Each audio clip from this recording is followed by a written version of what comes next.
आदरणीय अध्यक्ष महोदय और सभी माननीय सदस्यगण, मैं आप सबका हृदय से आभार व्यक्त करता हूं कि आप सबने बहुत गहराई, गंभीरता और पर्याप्त संवेदनशीलता का परिचय देते हुए इस बिल के संदर्भ में अपने विचार व्यक्त किए हैं। बहुत सदस्यों ने बहुत सारी दर्दनाक,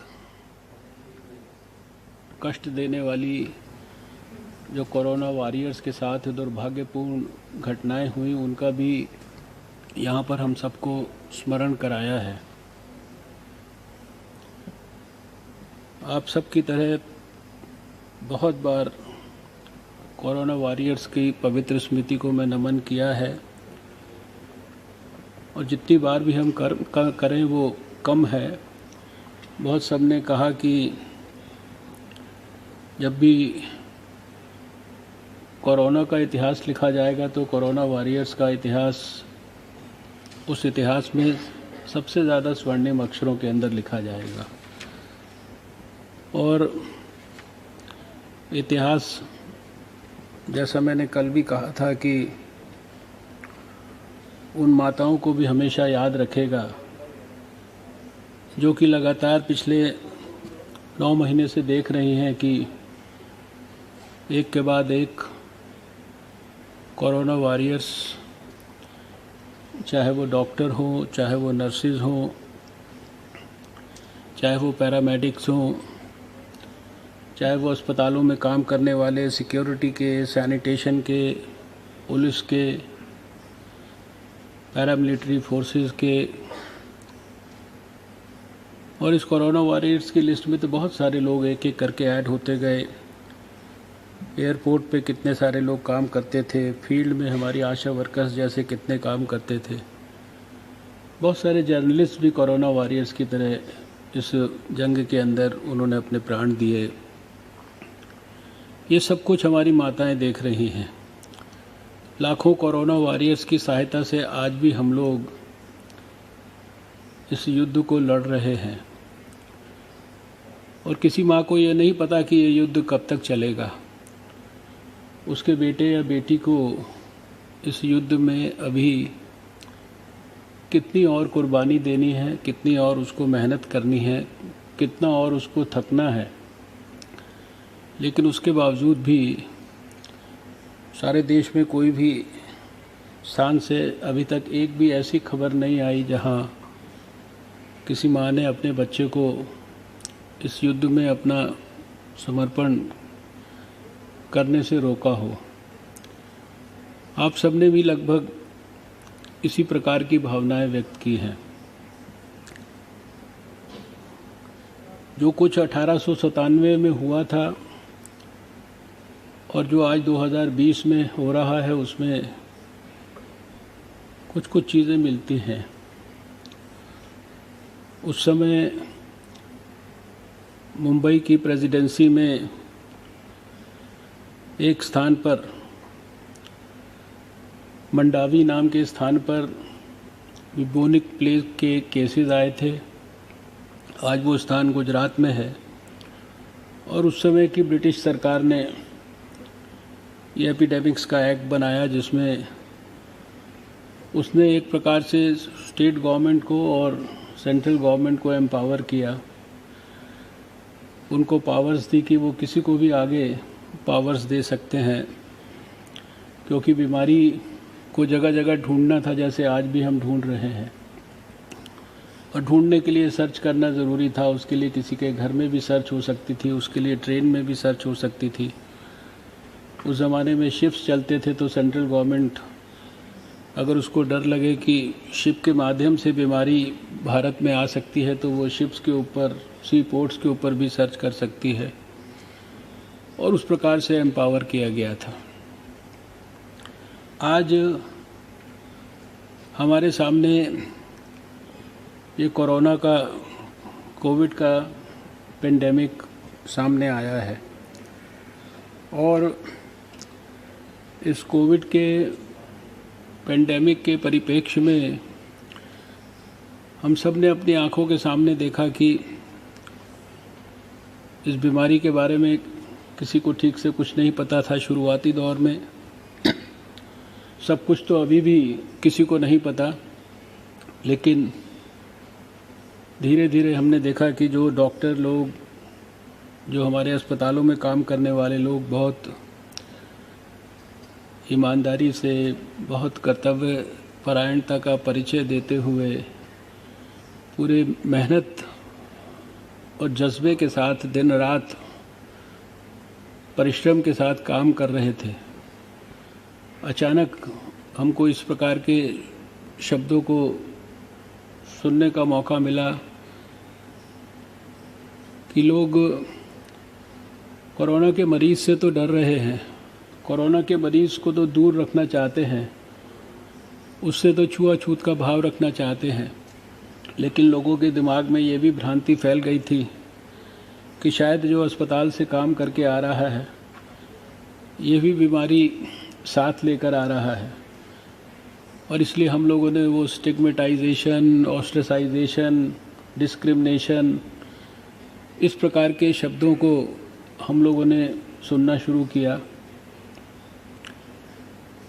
डॉक्टरों को अगर वो किसी घर में किराएदार थे तो मकान मालिक ने उनको घर छोड़ने का नोटिस देना शुरू कर दिया। डॉक्टर, हमारे भाई, हमारी बहन नर्सें अस्पताल से काम करके जाती थी तो उनको कोई मोहल्ले में नहीं घुसने देता था, कोई सोसाइटीज़ में नहीं घुसने देता था, और कभी कभी घरों के अंदर भी लोग उनको प्रवेश कराते हुए डरते थे। हमारे जो लोग कोरोना वॉरियर्स क्वारंटाइन सेंटर्स में जाते थे, सर्वेलेंस के लिए जाते थे, टेस्टिंग के लिए, स्वैब लेने के लिए जाते थे, हम सब ने देखा कि उनको दौड़ाया गया, उनको पीटा गया, उनको जलील किया गया, उनको बेइज्जत किया गया, उनके प्राण के ऊपर प्राणघातक हमले किए गए। ये सारा कुछ हमें देखते ही देखते सारे समाज के अंदर थोड़े थोड़े इस तरह के इंसिडेंट्स, जिनका कई इंसिडेंट्स का यहाँ पर वर्णन भी किया गया। सुरेश जी ने अपने शुरुआती भाषण में कई जगह का वर्णन किया और भी लोगों ने किया, उन सबको मैं दोहराना नहीं चाहता हूँ।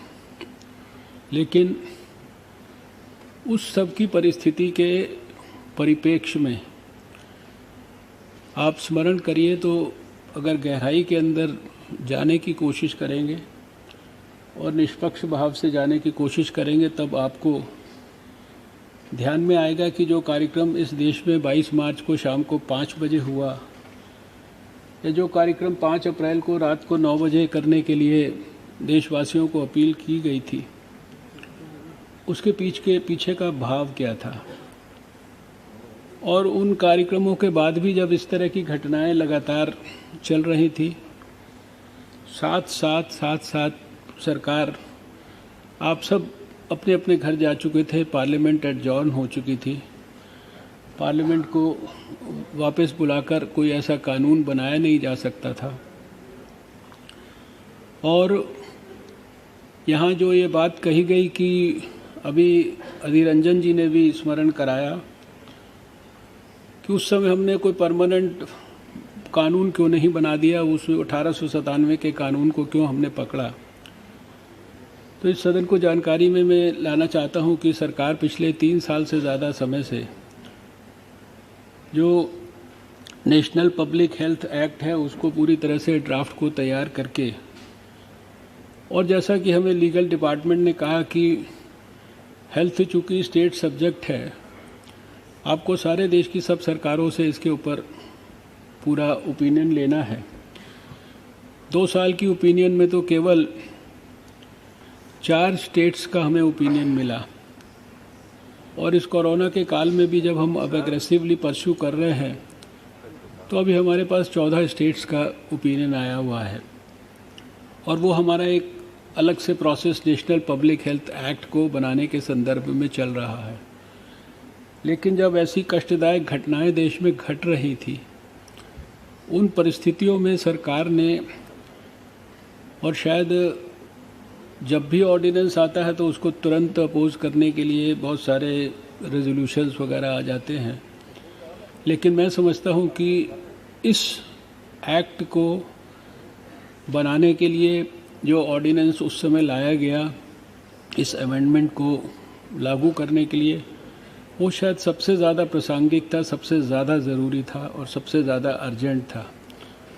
और उस सारी पृष्ठभूमि के अंदर इस कानून के अंदर ये अमेंडमेंट किया गया था। और अगर आप सब याद करने की कोशिश करेंगे तो खाली इस कानून को बनाने का मतलब केवल इतना ही नहीं था कि लोग हमारे कोरोना वॉरियर्स को बदतमीज़ी करते रहे, मारते पीटते रहे और हम उनको पनिश करते रहे, उनको जेल में डालते रहे। इसके पीछे एक और भी बड़ा मकसद था कि इसका एक बहुत बड़ा संदेश, tall message loud and clear तरीके से सारे देश को मिलना चाहिए। और शायद अगर आप याद करने की कोशिश करेंगे तो पिछले 4 महीने के अंदर शायद आपको वैसी घटनाएं जो है वो आपको उनकी पुनरावृत्ति देश में उस प्रकार से होते हुए नहीं दिखाई दी होगी। और इस कानून को हम लोगों ने साथ में सप्लीमेंट किया कि जो कोरोना वॉरियर्स किसी भी कारण से शहीद हो रहे हैं, नीचे तक आशा वर्कर्स लेवल तक, भारत सरकार ने जो है इसके लिए लीड लिया। हमने किसी स्टेट गवर्नमेंट को नहीं कहा कि आपसे हमको पैसा चाहिए। हमने सारे देश भर के 22 लाख वर्कर्स का जो है इंश्योरेंस खुद किया, उसके लिए सारा का सारा प्रीमियम भारत सरकार ने दिया। 22 लाख से ज़्यादा लोगों को हम लोगों ने इसके लिए इंश्योरेंस किया। और हमारे वेस्ट बंगाल के दोस्त बुरा ना माने, आपने कहा कि मुझे बड़ा कष्ट हुआ कि भारत सरकार दादागिरी कर रही है। हमें समझ में नहीं आया कि पिछले 9 महीने में हम लोगों ने कौन सी दादागिरी की है। बड़ी विनम्रता के साथ कहना चाहता हूं कि हम पूरे 9 महीने से प्रधानमंत्री जी, उनकी पूरी टीम पूरी विनम्रता के साथ सारे देश को सब प्रकार का सहयोग करने के लिए लगी है। जब देश में 3 कोबास की मशीनें आई सिर्फ इस पूरे 9 महीने में, जहाँ सबसे ज़्यादा जिनके टेस्ट होते हैं, तो प्रधानमंत्री जी को जब निर्णय करना था तो उन्होंने ये नहीं सोचा कि इस कोबास मशीन को जो है मुझे किसी अपने बीजेपी की सरकार के पास भेजना है। उन्होंने उसको महाराष्ट्र में भेजा, उन्होंने उसको वेस्ट बंगाल में भेजा। जो सबसे पहली मशीन लगी थी दिल्ली में, मैंने उसका उद्घाटन किया था। बाद में प्रधानमंत्री जी ने 3 जो थ्रूपुट मशीन है कोबास 60 वाली, जिसमें एक दिन में 1,000 टेस्ट, 1200 टेस्ट एक साथ हो जाते हैं। इसलिए हमने किसी भी प्रकार से पूरे 9 महीने हमारी सरकार ने, प्रधानमंत्री जी ने भी, सारे देश के स्वास्थ्य जो मुख्यमंत्री थे, कितनी उनके साथ बातचीत की।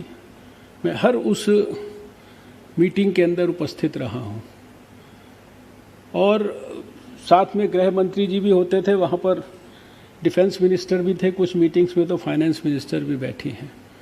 वो मीटिंग्स 6-6 घंटे तक चली हैं। एक चीफ मिनिस्टर ने उसके अंदर, किसी ने 20 मिनट, किसी ने आधा घंटा, किसी ने 15 मिनट, किसी ने उससे भी ज़्यादा, उसने अपनी बात को कहा है। और 6-6 घंटे तक प्रधानमंत्री जी ने बैठकर उनको सुना है। और ऐसी एक आध मीटिंग नहीं हुई, ऐसी आधा दर्जन से 1 दर्जन के बीच में मीटिंग्स हुई। इसलिए मैं बड़ी विनम्रता के साथ कहना चाहता हूं कि हम में से किसी को कोरोना के खिलाफ जो लड़ाई है, ये देश की लड़ाई है। ये 135 करोड़ लोगों की लड़ाई है। ये 135 करोड़ लोगों के प्राण की रक्षा के लिए हम लोग सब मिलकर काम कर रहे हैं। और सच में मुझे, जैसा मैंने कल भी कहा था, इस सदन में और उस सदन के अंदर बहस के अंदर सब कुछ लोगों की बातचीत सुनने के पहले कभी नहीं लगा कि हम लोग जो है अलग अलग लड़ाई लड़ रहे हैं। हम लोग ने 135 करोड़ लोगों ने, सब सरकारों ने मिलकर इस लड़ाई को लड़ा है। इसलिए जहाँ तक इस कानून का प्रश्न है, इसका एक इमरजेंसी मकसद था। मैं कल्याण जी की तरह कोई वकील तो नहीं हूँ, लेकिन इतना ज़रूर मैं कहूँगा कि इसके जो सेक्शंस हैं, जितना मैंने पढ़ा है उसमें ये एम्पावरिंग एक्ट है और स्टेट गवर्नमेंट को एम्पावर करने के लिए है। वहाँ पे किसी भी पर्सन को एम्पावर करने के लिए, कोई भी टेम्परेरी रेगुलेशन बनाने के लिए है। और मेरा ये कहना है कि अगर मान लीजिए इसमें कोई, हमने जो ये उस समय की परिस्थिति में जो भी एक्ट बनाया, सब प्रकार के कानूनी विशेषज्ञों से, अपने लॉ डिपार्टमेंट से सबसे सलाह करके बनाया और इसमें बड़ा स्पष्ट है कि ये एम्पावरिंग एक्ट है। इसका मतलब ये नहीं कि हमें कोई इसमें पावर नहीं लेनी है। हम तो जो है देश को एम्पावर कर रहे हैं कि अगर ऐसी कोई घटना होती है तो कोई भी व्यक्ति अगर किसी कोरोना वॉरियर की बेइज्जती करेगा, उसको हर्ट करेगा, उसको इंजरी करेगा, तो उसको पैसे के रूप में भी फ़ाइन होगा, उसको जेल के रूप में भी फ़ाइन होगा, उसका इन्वेस्टिगेशन भी 1 महीने के अंदर एक सीनियर पुलिस ऑफिसर को करना पड़ेगा, उसका रिज़ल्ट भी 1 साल के अंदर अंदर लाना पड़ेगा, जो कुछ उस परिस्थिति के हिसाब से। और इस कानून को बनाने के बाद इसका इस प्रकार का इफ़ेक्ट सारे देश के अंदर हुआ है। यहाँ पर सुरेश जी ने कहा कि कोई राज्यसभा के आपने जवाब की बात की थी। वो प्रश्न जो था उसके अंदर जवाब इस बात के लिए था, देखिए हमने सारे देश में सारी सरकारों को एम्पावर किया कि कोई भी आपके यहाँ पर कोरोना वॉरियर की डेथ होती है, आप उसका इंश्योरेंस क्लेम करके हमारे पास भेजिए। वो जो संख्या हमने राज्यसभा के अंदर दी है, वो संख्या उन लोगों की है जिनके क्लेम्स जो है अब तक हम लोग फुलफ़िल कर चुके हैं राज्य सरकारों के द्वारा भेजने पर। इसका डाटा भारत सरकार के पास किसी भी समय पे अपडेटेड नहीं हो सकता, क्योंकि ये स्टेट्स मेंटेन कर सकते हैं और जब स्टेट्स हमें कोई अपडेटा देंगे, जिस चीज़ का डाटा हमारे पास है जो है स्टेट्स हमको देते हैं, वो हमने राज्यसभा के सामने भी रखा है।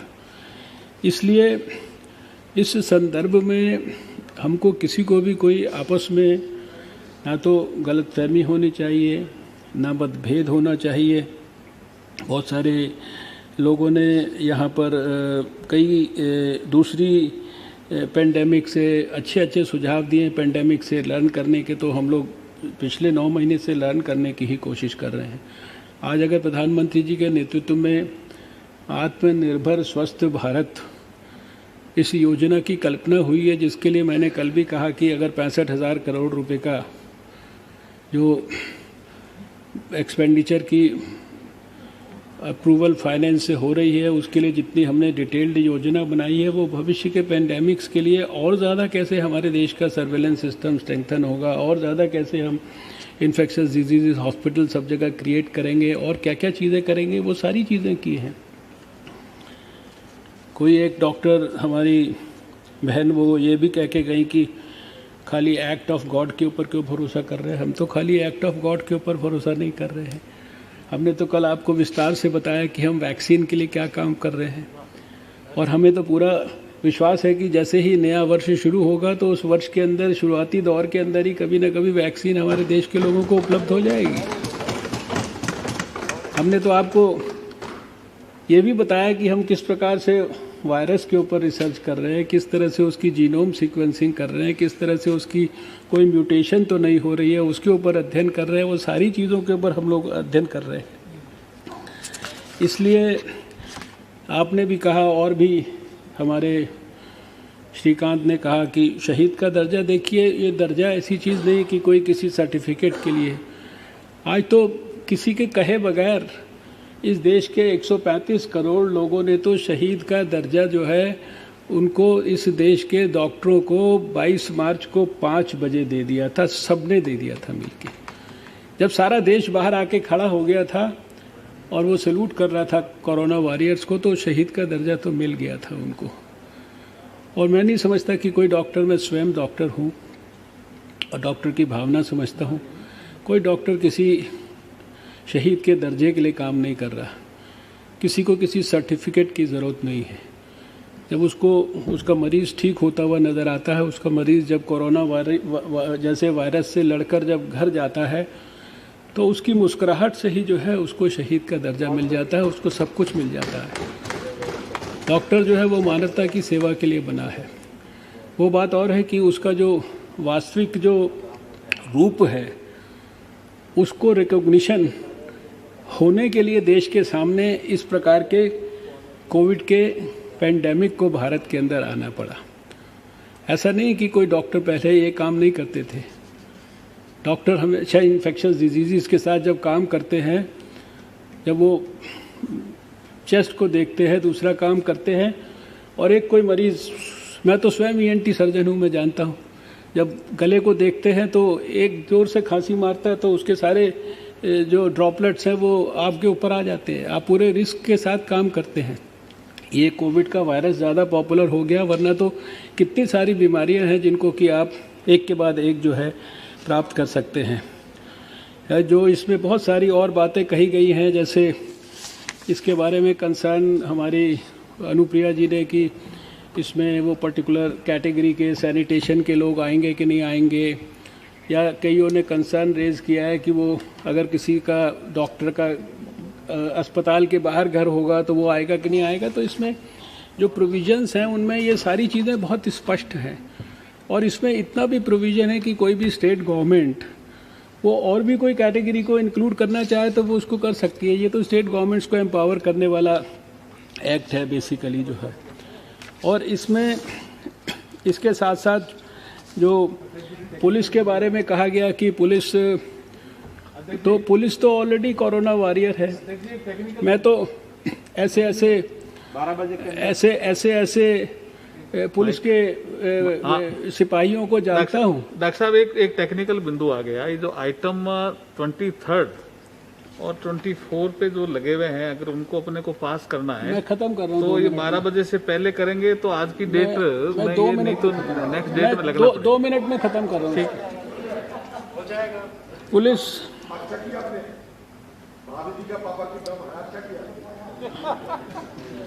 पुलिस के बारे में जो कहा गया है, तो पुलिस के लोगों को तो सारा देश बहुत हृदय से वैसे ही सम्मान कर रहा है।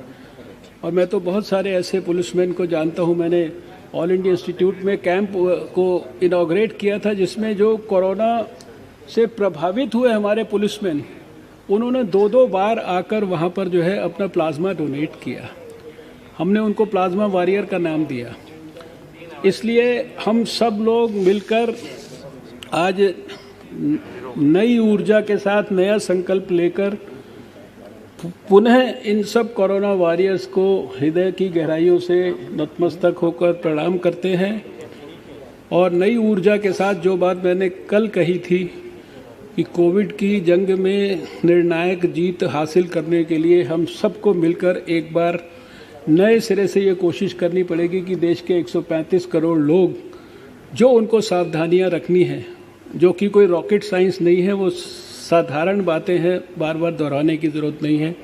हम ये सुनिश्चित करें और उनको नेतृत्व प्रदान करें, उनको गाइडेंस दें, उनके साथी बने, ताकि वो किसी भी कीमत पर ऐसी छोटी छोटी लापरवाहियाँ ना करें जिसके कारण वो कोरोना के शिकार ना हो जाएं। मैं आज के इस अवसर पर आप सबका हृदय से धन्यवाद करता हूं, और ये आग्रह करता हूं कि इस बिल को आप सबने इसको सपोर्ट दिया, इसको पास करें।